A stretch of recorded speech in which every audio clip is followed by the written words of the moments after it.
Today I'm at Stanley Park, just a mile inland from Blackpool Tower, and yet it feels like a million miles away from the hustle bustle of the promenade. But I'm not here this time to look at the beauty of the park itself, which has won UK's best park twice in recent years.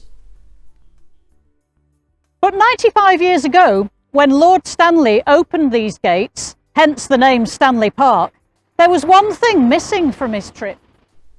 And that was somewhere to eat. Because back in 1926, what we now know as the park's Art Deco Café wasn't even open for business. Today, perhaps we take it for granted that there's somewhere to feed the family, but this cafe is so much more than somewhere to eat.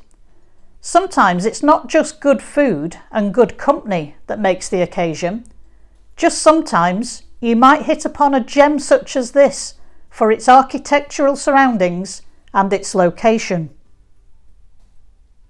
But let me tell you the story of why this cafe almost never existed at all. Thomas Mawson, who designed the park, he had planned for this location a 4-storey social centre that would stand in an elevated position over the Italian gardens. But only one floor, the middle section of the building, was actually built, when escalating costs meant that it had to be halted. There'd been some problems with flooding at the far end of the lake as it neared completion of being built, so the funds were spent to rectify this issue. Consequently, when the park opened in 1926, the building was incomplete. Blackpool Corporation eventually chose to turn it into a cafe, and they brought in C.J. Robinson, who designed it in the Art Deco style.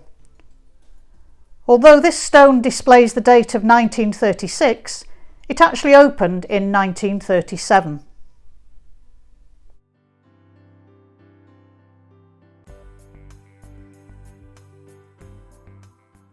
Inside, many of the original features have been retained, such as these iron grills, part of the heating system, which feature popular culture of the 1930s, such as the health benefits of sport.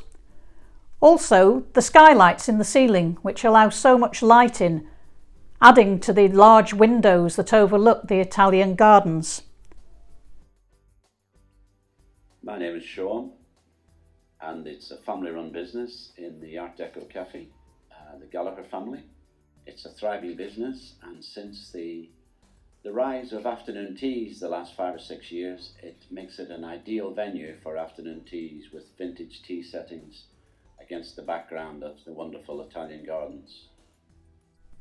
Today's menu means that you're never spoilt for choice. But don't get confused by the prices displayed on this vintage menu board from 1973. I've been visiting this park and this cafe since I was in my pram, and I feel a touch of nostalgia every time I walk through these doors.